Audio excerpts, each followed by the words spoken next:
with the rest of the nation through media engagement, a platform through which government brings out issues that it deems fit, solutions that we find necessary to communicate to the nation that were approved by Cabinet on Tuesday this week. Advantage of today's media engagement to update the list of those approved Cabinet resolutions.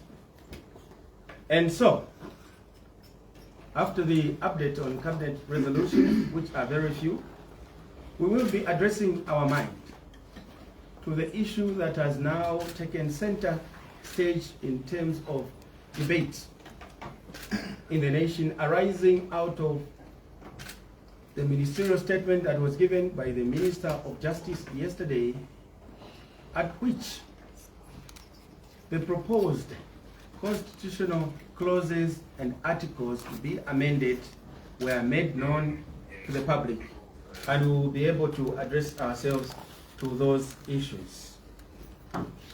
Let me therefore begin by addressing the issue to do with Cabinet resolutions. The President of the Republic of Zambia, Mr. Hakainde Hichilema, called for the 60th Cabinet meeting in the year 2025 on Monday, 24th March 2025 at State House to deliberate on policy and legislative matters with a view to enhance social economic development of our country. And like alluded to earlier, on Tuesday we did update the nation on some of the issues that Cabinet heard and or approved. So today we wish to update that list as follows. That number one, on legislative matters. A, the Lands and Deeds Amendment Bill 2025. Cabinet approved in principle to the introduction of a bill in Parliament to amend the Lands and Deeds Registry Act, Cap 185 of the laws of Zambia, which was enacted in 1914 in order to, among other things, provide for the office of the Commissioner of Lands, Chief Registrar and other officers, provide for office of Commissioner of Lands with the powers to cancel certificates of title, provide for the functions of the department responsible for lands and deeds, and enhance the powers to the office of the Chief Registrar relating to amendment of the Lands Register. Cabinet held the view that the amendment will provide for an updated piece of legislation that will be responsive to the current needs and demands and dictates and challenges being faced in the registration of land and deeds presently. Put simply, Cabinet resolved to accommodate the tabling or introduction to Parliament of a Lands and Deeds Amendment Bill 2025 to amend the current Lands Act, arising from some of the challenges that stakeholders have brought to the attention of government, particularly relating to the time it takes to resolve land wrangles that are straightforward. For instance, where someone obtains a title deed fraudulently, and it is cast in stone right from the start that such a title deed was obtained without lawful authority of the Ministry of Lands, who have the mandate to allocate or alienate land, or their agents, the local authority. But this particular person, nonetheless, has the title deed which they may have obtained fraudulently. It has come to the attention of government that where such a dispute arises, that the original and legal owner of a title deed or a piece of land is in dispute with a person who has a title deed which was not lawfully obtained, the matter ends up in court, and given the volume of work that the courts have, with a backlog of workload, you find that a matter which is supposed to be resolved with dispatch and expediently will take time, will take months, where you are lucky. Ordinarily it will take years. Collateral for people to access capital financing. And also, you may wish, as the owner of a piece of land, to sell it for at the courts, and with the rigmarole that is associated with court cases in Zambia, you find that a lot of economic value is lost in the process. So, Cabinet is of the view that this lands commissioner, who is being proposed part of the new or amended Lands Act, should have the power to cancel a title deed which is patently and manifestly obtained dubiously and or illegally, in order to convey that piece of land to the rightful owner, other than waiting for such a long and laborious legal process that takes years in court. And this is in keeping with the rules of justice, that justice delayed is justice denied. The owner of a piece of land in this particular case should have access to and enjoy quiet possession of their property. That is the rationale behind this cabinet resolution. Number 2, or B, the TOZ, Abraham Zioni Mokola Toll Plaza Regulations 2025.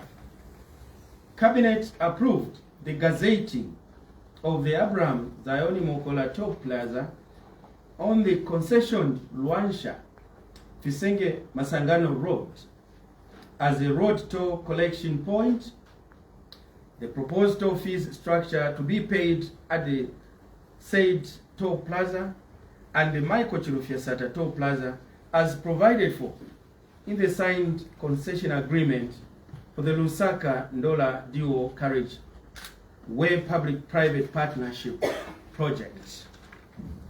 Cabinet has indicated that following the completion of the construction of the toll plaza on the Luansha Fisenge Masangano Road, it is necessary and expedient to gazette it as a road toll collection point, as doing so will ensure that the tolling process is in accordance with the law. Second issue, on conferences. The inaugural annual Invest in Zambia, the inaugural annual Invest in Zambia International Conference, IZIC, Cabinet approved the hosting of the inaugural annual Invest in Zambia International Conference scheduled to take place from the 16th to 18th July 2025 at Mulungushi Conference Center in Lusaka. The decision by Cabinet to host such high-level conferences is aimed at attracting foreign direct investment in various sectors of our economy, such as mining, agriculture, energy, infrastructure, tourism, construction and technology, among others. Further, hosting of the Invest in Zambia International Conference will promote trade with the aim to contribute to economic transformation, sustainable development, and addressing related challenges the country is facing. The country will recall that in the mining sector, as a country, we are already paying host to a mining indaba, which has concurrently, in the last 2 years and or before, been hosted in this country, where various stakeholder interest groups within the mining sector come from all over the world to come and sample the mining opportunities that Zambia has to offer. It was therefore the desire of government, through cabinet, that such an opportunity that is being availed by the mining sector to the entire fraternity should now apply to other key sectors that anchor the economic machinery of our country, such as herein before mentioned, agriculture, tourism, energy, infrastructure, inter alia. In addition, the hosting of the conference will contribute to raising Zambia's profile on the global stage as an attractive investment destination in Africa. Cabinet, through the President, emphasized that for us to get maximum benefit from such an innovation, we, as citizens, in terms of Article 8 of the Republican Constitution, to do with national values and principles, and particularly the one relating to patriotism, that President Hakainde Hichilema is calling upon all well-meaning citizens to join hands with him and his leadership in promoting a good image about Zambia, one anchored on Zambia being a peaceful nation, a beacon of peace in the region, on the continent, and on the global stage. This cabinet, noted, was extremely important because as Africa, led by President Hakainde Hichilema, President Kufo, then of Ghana, and the President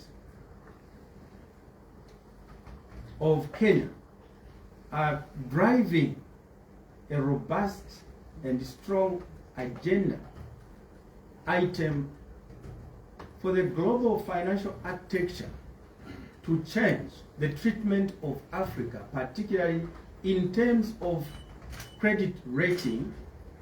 It is important for us as a country that we maintain to be a lead peaceful country on the continent, because peace, a peaceful country, provides an attractive investment environment, because it secures the investor's investment.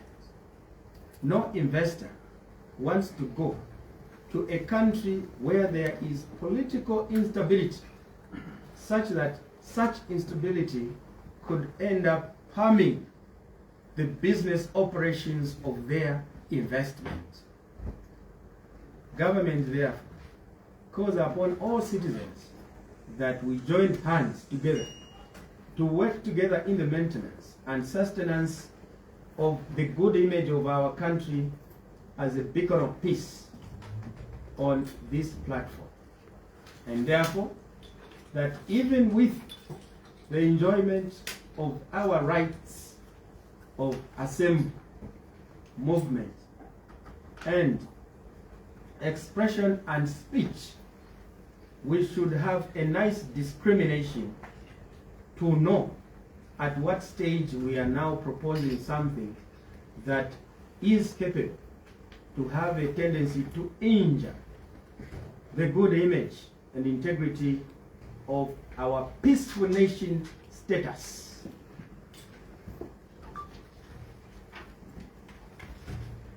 So the other issues to do with parliamentary approvals, you'll be given, dear colleagues from the media, to copies so that you can make your stories a bit different from one another, but they are all here. I thought that those were critical for the nation to know through this engagement, because they border on touching on the lives of our citizens. Let me now come to the issue which has apparently presented itself as a matter of interest to the nation in the last 24 hours. This is the issue to do with the announcement of proposed articles and or clauses to be amended in the Zambian Constitution, as announced by the Minister of Justice on the floor of Parliament yesterday, or National Assembly, as the case may be. And this relates to item number 7. And I know that the citizens are already apprehended with or know what was discussed yesterday, but just to refresh those who may not have followed proceedings yesterday on the floor of the House, the Minister of Justice, on behalf of government, proposed or outlined the following as issues that have been deemed non-contentious and therefore presented for possible consideration by the citizenry. Let me reiterate here that there is no draft bill for the amendment of the Zambian Constitution. And 2, that these proposals that have been outlined by government are not cast in stone. They are proposals to give an opportunity for the citizens and stakeholders to be able to comment upon as government begins in earnest the journey of soliciting minimum consensus on possible constitutional amendments relating to selected, targeted, and limited number of clauses and or articles in the Constitution that are deemed that it is necessary and expedient that they be addressed now, because they are providing administrative challenges to the operations of government in a quest to provide the services for which this government was elected to serve the people of Zambia. So, the issues that were raised were: number 1, delimitation of new constituencies and wards by the Electoral Commission of Zambia. This is one issue which I think is fairly straightforward, but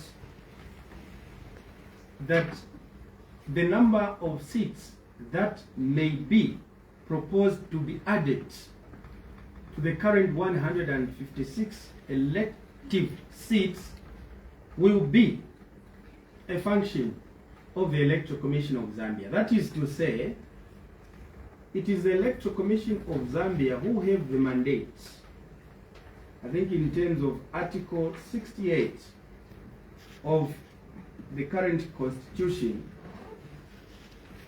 to ensure that periodic assessments of constituency and ward boundaries are assessed, and need be proposals made for shifting those boundaries and or increase on number of wards and or constituencies in the country, a practice which is not novel or not new to us. It has happened before.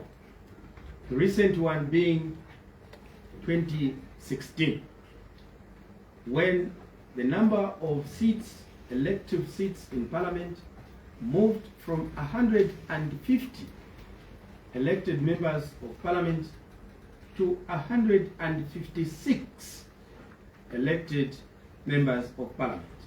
So this particular proposed delimitation item is in keeping with the constitutional requirement that the ECZ does these inter-election or midterm assessments for the delimitation of wards and constituencies.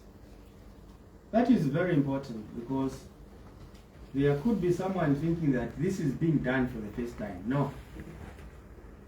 The second issue was the need to revise the provisions relating to filing in of fresh nominations on resignation of candidates in an election. Now, this particular issue, just like the entire basket of issues, has been well received by many citizens. And I would like to place here and now government's gratitude that ever since the Minister of Justice announced these proposed amendments to the Constitution, most citizens have received these proposals well. The issues that were being peddled by propagandists that President HH wants to amend the Constitution to increase his term to 7 years, that President HH wants to remove the 50% plus 1, and or any other such fallacious assertions have now been put to rest, because, like we've stated before, they were unfounded.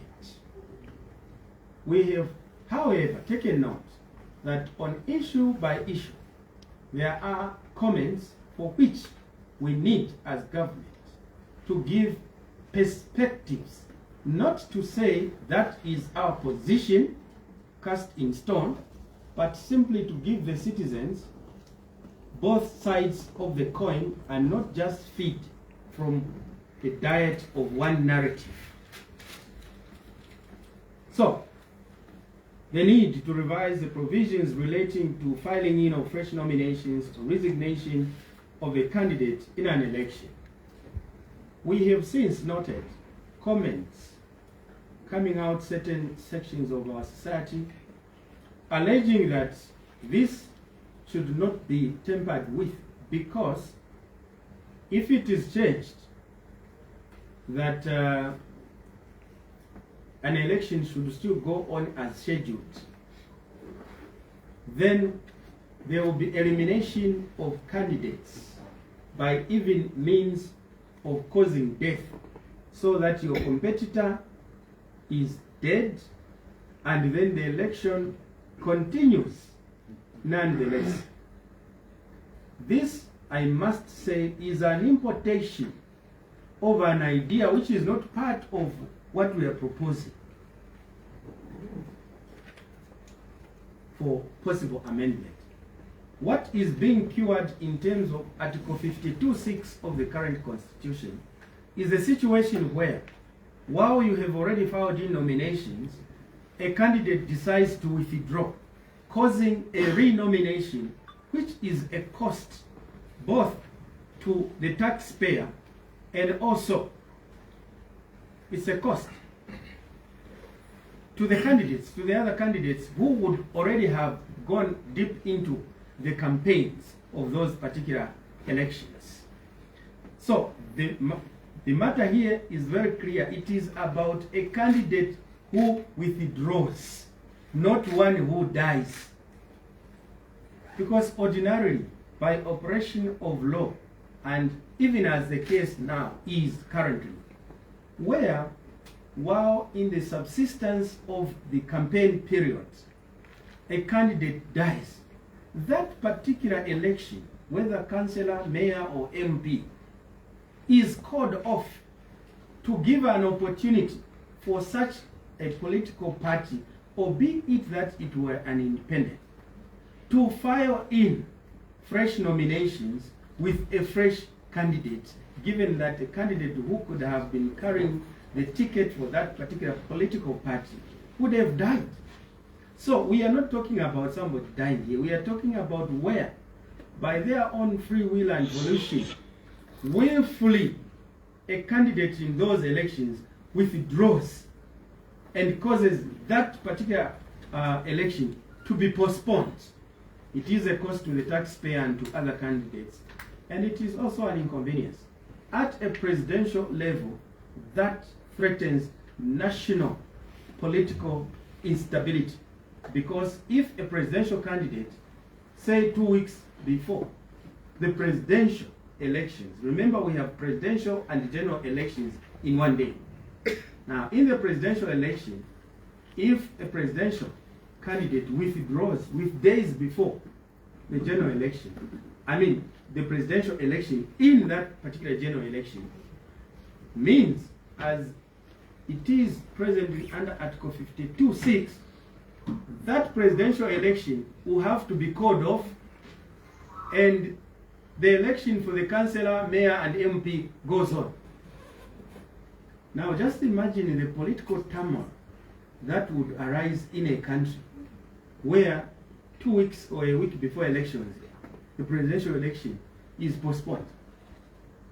That is what it is proposed that be attended to now, to avoid a situation where in 2026 general elections, for instance, Hari Karaba, because he knows he can't win, he withdraws 2 weeks before elections and causes that election to be postponed. I think we agreed as citizens that that is a dangerous political hotspot which would drive the country into a political firestorm, because some people would think that such a candidate who has withdrawn has actually been sponsored, say, by the incumbent for reasons that could be availed at that particular reason, at that particular stage, by those alleging the same. So we think that this is a good and fertile ground for the citizens to exercise their minds, that this needs to be addressed now, and you can't say, let's wait for 2026 general elections, then we'll do it afterwards. Meanwhile, we know that in those elections, there is a possibility of this absurdity, which we have the opportunity now to arrest as a mischief. The third issue was the introduction of an electoral system that enhances representation of women, youth, and persons with disabilities in the National Assembly. I think this one has received all-round support. And when you look at the current composition of our National Assembly, out of the 164 members of Parliament, that is 156 elected plus 8 nominated, only 17 are women.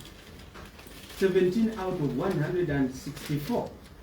Yet in terms of population in the country, the women are the majority. Even on the voters' roll, they are the majority. And if democracy is a rule of the majority, we must be magnanimous as a people, as a nation, to begin to take affirmative action to bring in more women in parliament, given just ordinary electioneering, it might take a long time before women could reach a gender parity representation in parliament, and or for us to move closer to the SADC, declaration on gender, which talks about 50-50% representation in decision-making bodies such as the National Assembly. So it is expedient and necessary that the nation looks at this particular issue so that we can have more women in parliament. In the like manner, we should have more of our colleagues who are differently abled in parliament, and also that we should have more youth in parliament. Hopefully, good youth, not those we have seen misbehaving on the floor of the house, denting the image of good young people out there who are able to come to parliament and provide a service like it has been done before. And I must declare interest here. I went to parliament 14 years ago. I was relatively young. I hope I didn't disappoint like I'm being disappointed. So the young people, we want to create space for. Please check yourselves when you want to come to parliament. Come and behave. Don't be the one to be seen all the time to be violating the rules of the house. It dents the image of good young people out there who would like to come and utilize that opportunity properly to represent the majority of our population, the youth. Number 4, reintroduction of members of parliament in councils. This again is non-debatable. It was a misnomer in the last, in this current constitution, to have left out members of parliament to sit in the local authorities to determine how CDF is used and how decisions such as alienation of land are made. Now, in view of the increased or enhanced CDF, and also in view of the decentralization policy, it is important that members of parliament participate at local level to make decisions affecting the electorates who sent them to parliament.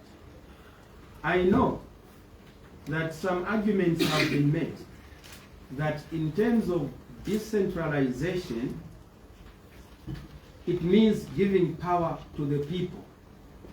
So, a member of parliament should not sit at the higher level in National Assembly and or cabinet and still be able to go and sit in the local authority. That argument is destitute of merit, of logic, to understand why it is expedient and necessary for members of parliament to sit in those councils. Firstly, councils make decisions based on delegated authority or legislation from parliament. So de facto, parliament runs the local authorities because the regulations that councils use are made by parliament.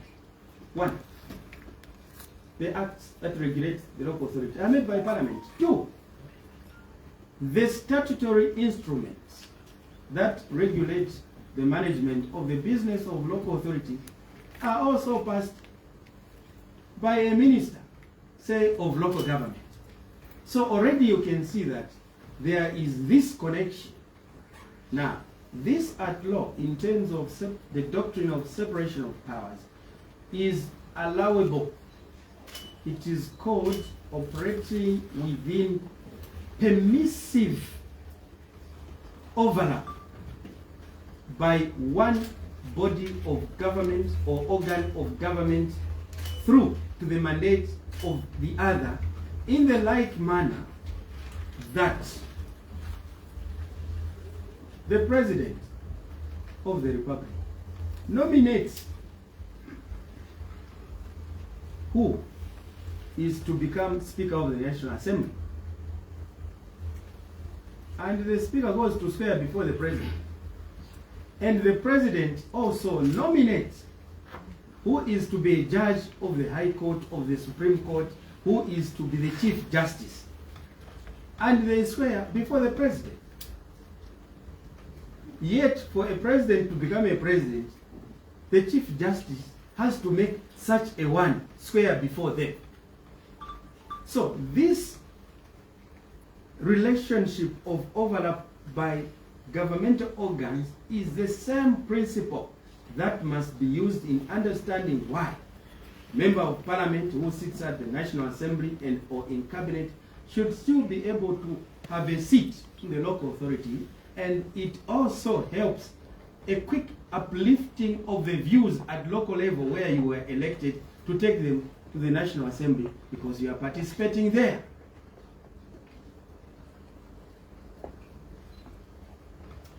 Number 6. Number 5. Provide for the hearing and determination of an election petition.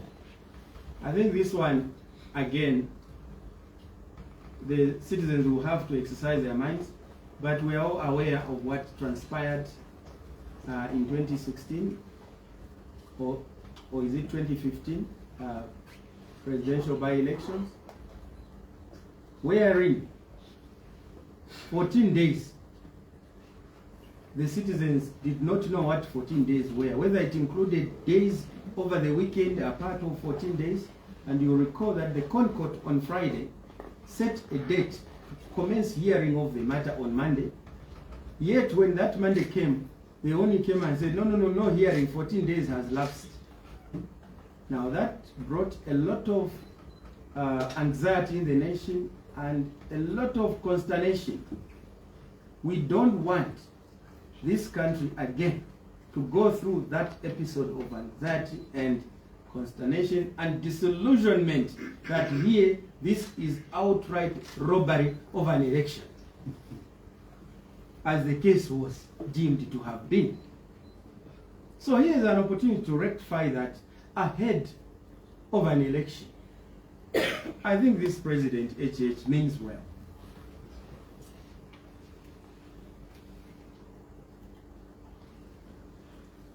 So, one other point on this one that has to be emphasized is that now there must be clarity on two words. They are action words.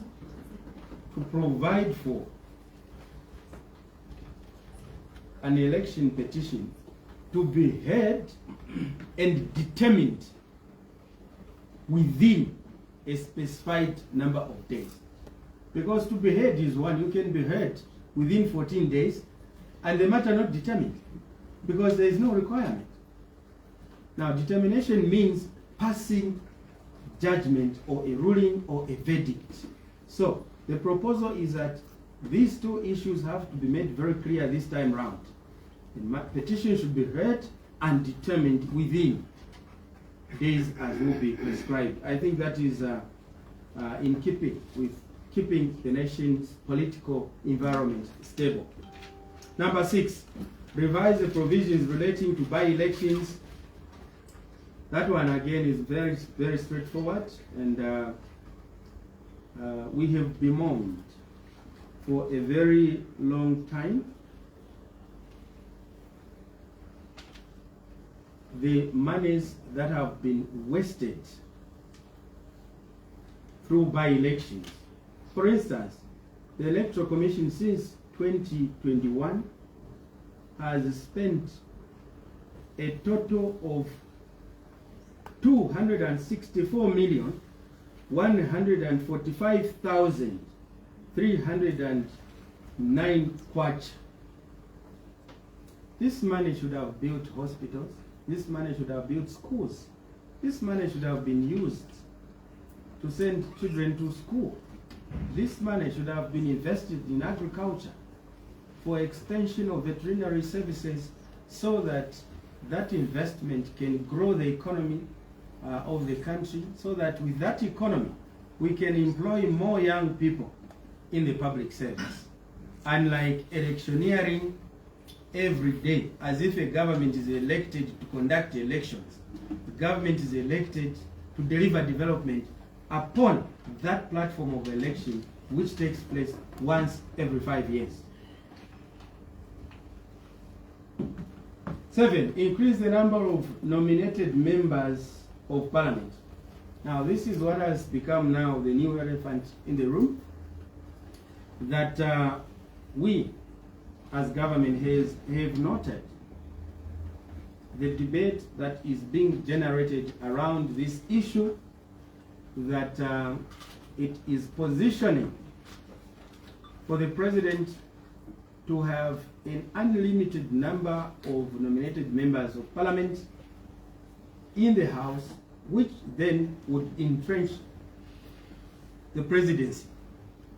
We would like to place on record here that that is not the intention of President HH, that is not the intention of cabinet, and that is not the intention of those who propose this particular amendment. You may wish to know, the nation may wish to know, that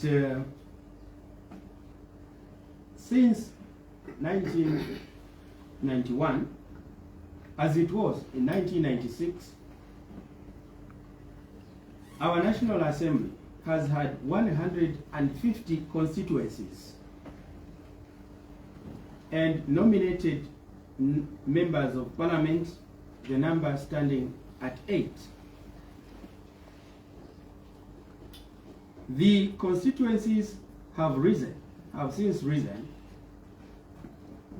from 150 elective constituencies to 156, and this is to be found in terms of Article 68. So we have had 8 nominated members of parliament as against 150 elected. Now when you get 8, the ratio or percentage of representation by those 8 is 5.13%. Round off, it's 5% of the elected number of members of parliament. Therefore, this particular proposal to increase the number of nominated members is to be cognizant of this relationship that exists between 5 currently and 156, that it is standing at 5%. And therefore, that whatever number of seats that may be recommended by the ECZ, and that from that recommended number, those that will practically be implemented, that number, for example, 12 new seats as an example, you have to get 5% of that 12 to know that the nominated number of members of parliament maybe will just be 2. The rationale is simple. The number of elected members of parliament is increasing, but the number of nominated is remained stable. Therefore, to maintain this balance, when you increase this number also increases proportionately to the percentage of the increase on the elected seats. The net effect, therefore, is 0 in real terms. For those who are saying President HH is a dictator, he wants to bring more MPs, he will appoint. No. There is nothing like that. The net effect is 0. It's like you have 2 baskets here. One has 20 mangoes, the other one has 4 mangoes. Then you, on this basket which has 20 mangoes, you add 6 mangoes, it becomes 26. On this one which has 4 mangoes, you can't add the same. You have to add maybe just 1, which is proportional to that increase. That is what we are talking about. So that discussion which is being promoted to say President HH wants to increase the numbers. Firstly, that is a misplaced kind of view, because President HH is not the proponent of this particular item. And 2, that in the event that the citizens of this country agree to this amendment, then it has to be had in mind that this increase has to be proportionate to the increase in terms of number of seats that are elective in Parliament.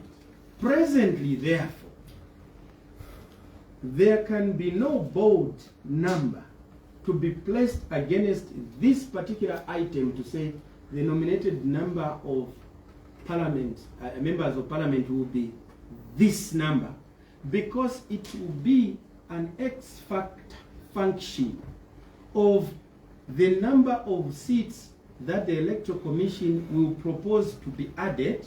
And remember, the ECZ recommends, but then when you look at the financial capacity of the economy, the ECZ can recommend 20 seats to be added. But then you have to look at the capacity to be able to accommodate those seats, both in terms of seating capacity on the floor of the House and also maintenance of those offices. Then you end up say just add 4 from a recommended 20 of the ECZ. So until that number is arrived at, we cannot place a bold number to say the nominated number of members of Parliament will be this.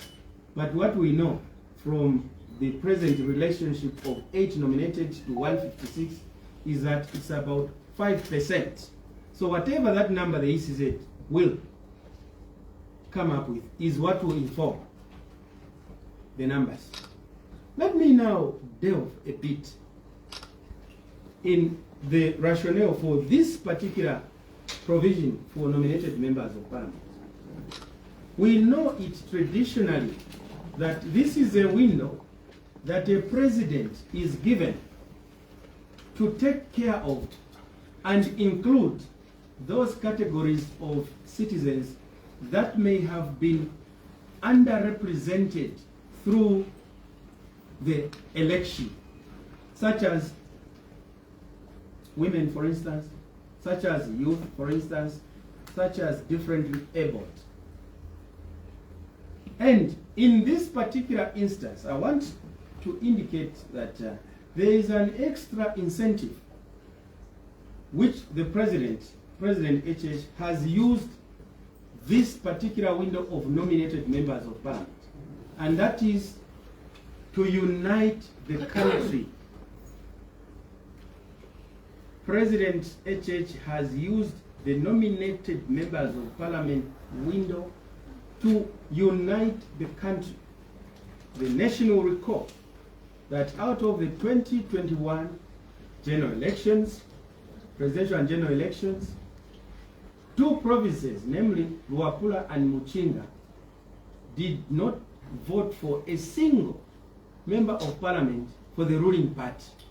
And therefore, without this window, Cabinet would have been sitting to determine affairs of the nation, with 2 provinces having no representative on the highest decision-making body of governing the country and determining the sharing of the national cake, national resources.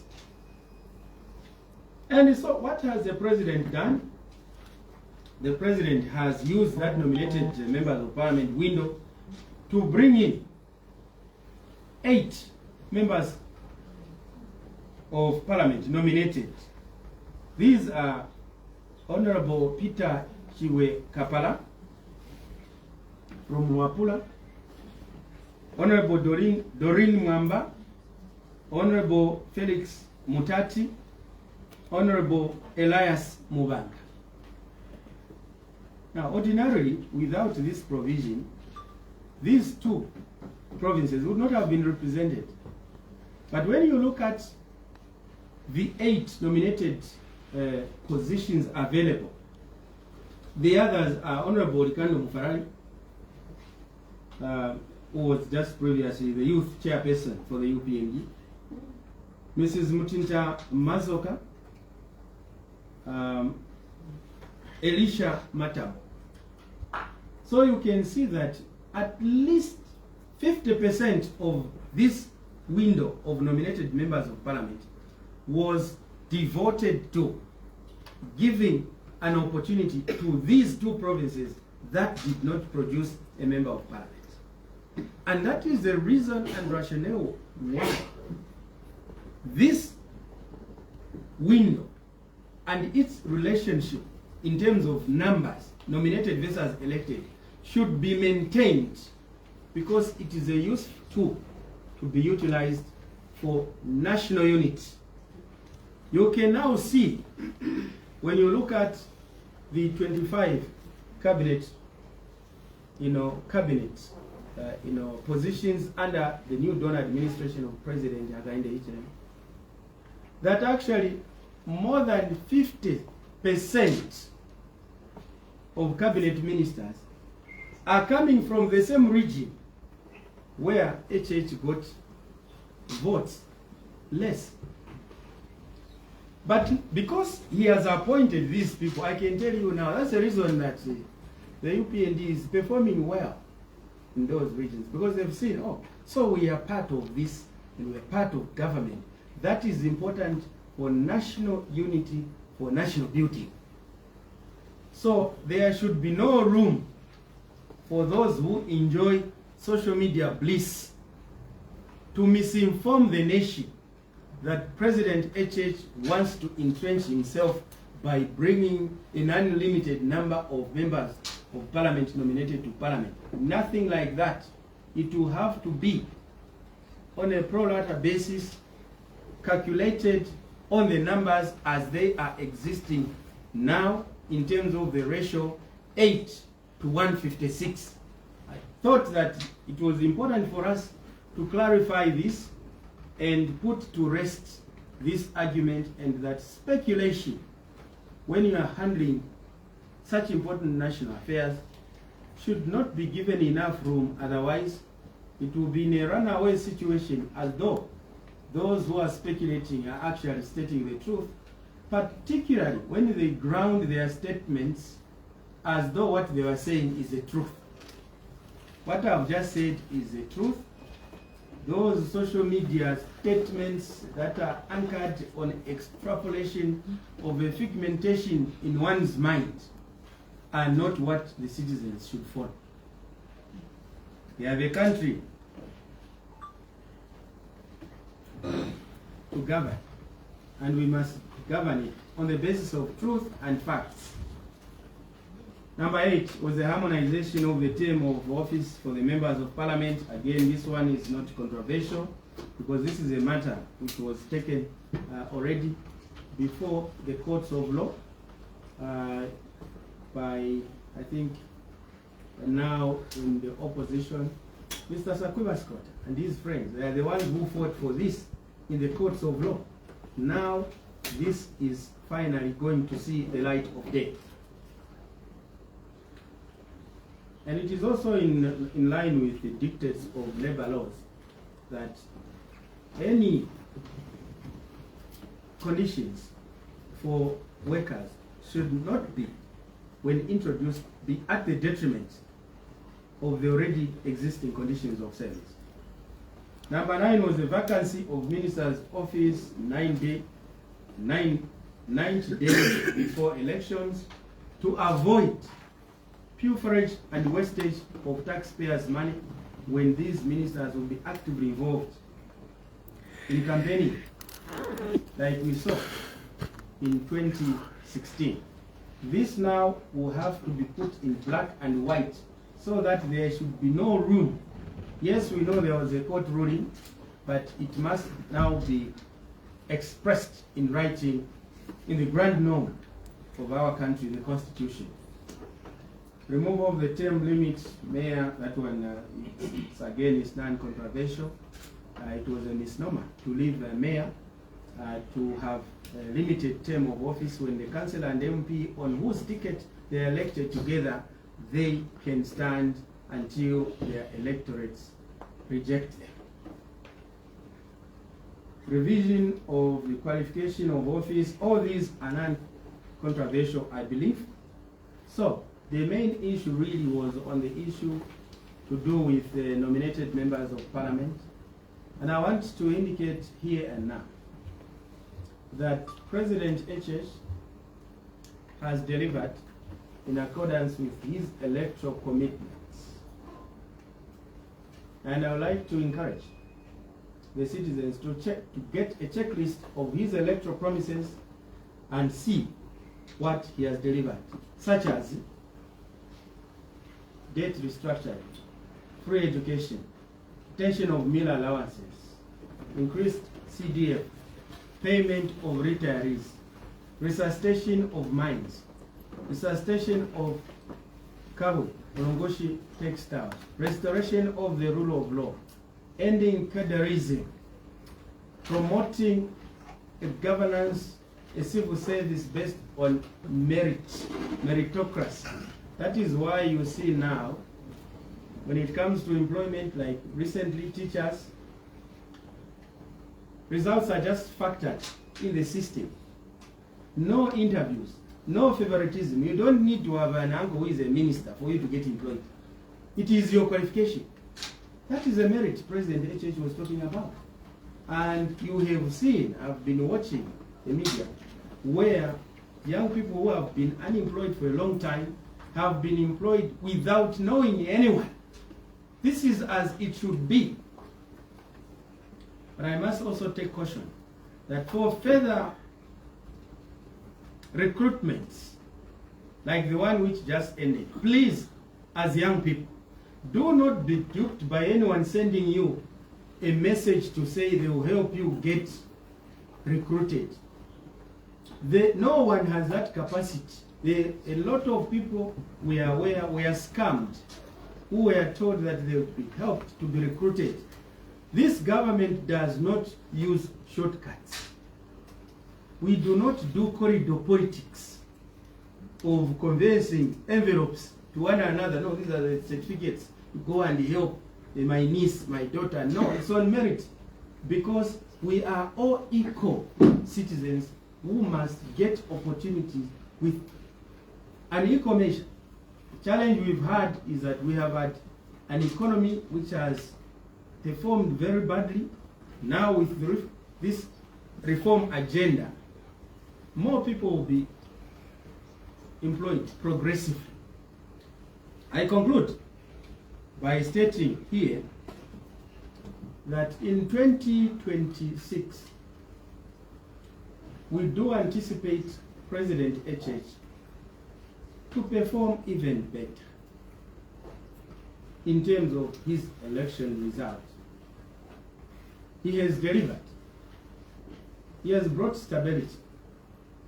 And by 2031, when he is done, Zambia will never be the same again. The duty of each one and all of us as citizens is now to begin to identify who is going to come nearer or be at par with HH in terms of his astuteness in the implementation and application of the rule of law to ensure equality before the law.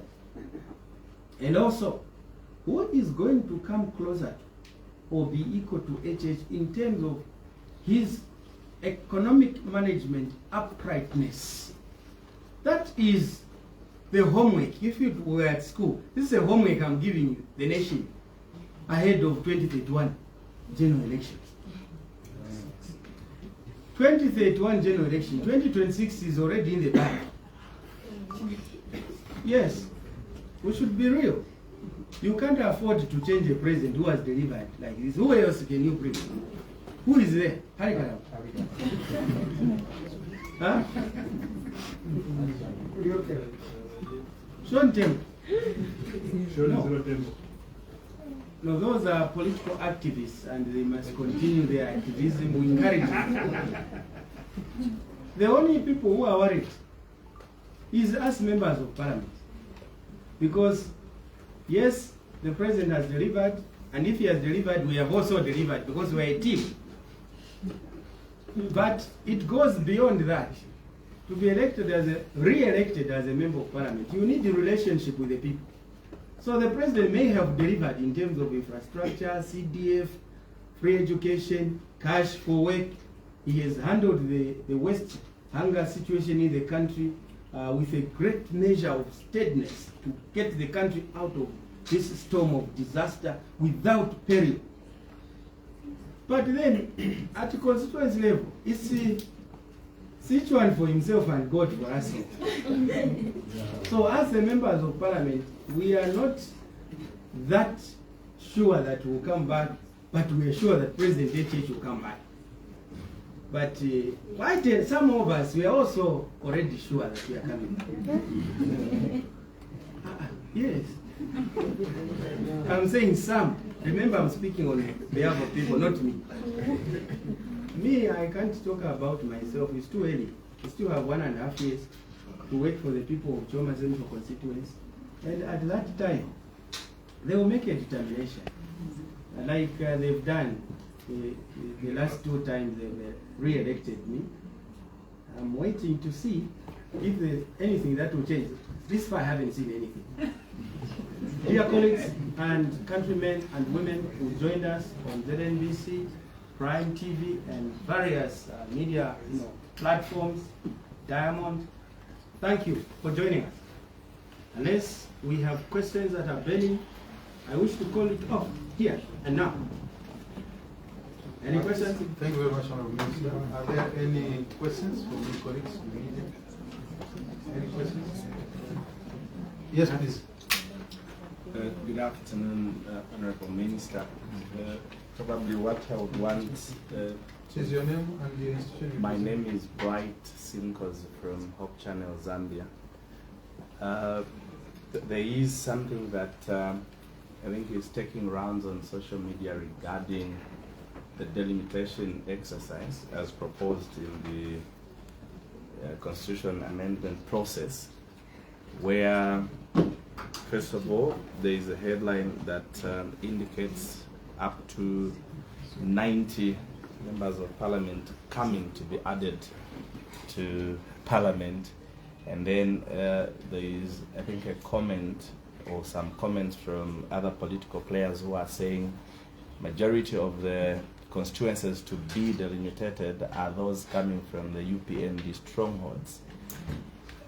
With that coming to the fore, we probably want to hear how government is pronouncing itself regarding such an allegation, as to whether the proposal is that UPND should have an upper hand or advantage, knowing too well that it will be very difficult for them to maintain their lead in the coming elections in 2026, and that they should have more numbers in parliament to rule from the opposition. Thank you.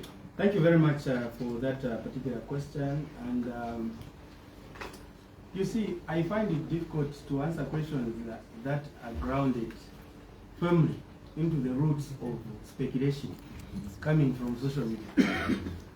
Because there is nowhere government has stipulated that there will be 90 added seats. I mean, just on the scale of logic, if you have 156 elected seats, how on earth can you come up with a number of additional 90? It's simply untenable. So everything, therefore, that arises out of that speculative post, whoever posted it, is poisoned with malice. There is nothing of that sort. The Electoral Commission has not yet given us their recommendation. And when they do give the recommendation, that is when we are going to know the number. We are not going to respond to social media. So if, again, I can also practice speculation, this could be the work of Emmanuel Mwanga. Because he's our chief propagandist. And I was saying the other time, if you could ask the Olympic IOC to add liars on the list, Emmanuel Mwanga could just bring us the first gold medal to this country. And so it follows that the issue to do with UPND stronghold is also just a fiction. Because the Electoral Commission is the one that will determine, in terms of looking at size of the constituency and population. So are you telling me that only constituencies in UPND, so-called strongholds, are going to be considered to be bigger when those statistics are there at Zamstad in terms of population, the constituency, and or geographical spans? So it is unfounded, and no one should take such comments serious. In any event, the consolation you need to know now is that the whole country, the whole country is a UPND stronghold. That is why we won Bambashe, that's why we won Kawambwa, that's why out of close to 100 by-elections, we've won 99.9, and the majority of these were previously held by the opposition. So let us wait for the Electoral Commission. Those speculative statements are emanating from quarters of individuals who would like to promote tribal and regional division of this country. And that is why the President is insistent that we must, like he said yesterday, be comfortable to talk about the unity of the country and feel discomfortable to talk about matters that divide the country, such as those matters to say UPND want to entrench itself. How can we want to entrench ourselves? We already won when we're in the opposition. In this particular election, even if you created 200 new seats in a perceived UPND stronghold, that will not change the numbers of voters in the country. The seats will not change the number of voters. So if it is about losing, you can still lose. Fortunately, we are winning, because our winning now is different. In 2016, our winning was based on what President HH promised. In 2026, President HH is winning based on his performance and the outstanding work that has to be completed so that he has a full mandate. 10 years. Some will never be the same again. You will be happy. Just like we are now. We are better off than we would have been in this disaster situation if we had people who are saying, Quiver, not to quiver, it would have been different. Because it was sending a wrong signal to the civil servants. Now, the message is not to quiver nembo. Now, we all know the mantra is if you are going to violate the law, if you are corrupt, if you steal, you are where? You are on your own. Now, everyone knows that if I do this, I'm on my own. And trust me, every cabinet meeting reminds us, anyone abusing public authority, just know that you are on your own. When you are caught, don't even inform me that I've been visited by ACC or police. That is a culture we need so that we can take our country to the next level. We are beautifully endowed with natural resources and the human factor, human, intellectual endowment. Let's utilize this so that the next generation will be proud of our participation in the governance of our country during our time. Thank you so much, dear colleagues. I wish you a great day. May God bless our great country, Zambia, and let the debate on the proposed amendment of the Constitution continue to roam at large. Your government is listening. Thank you very much, Honorable Minister, and thank you very much, colleagues, for having come in very, very short notice. We'll definitely go upon you again, probably next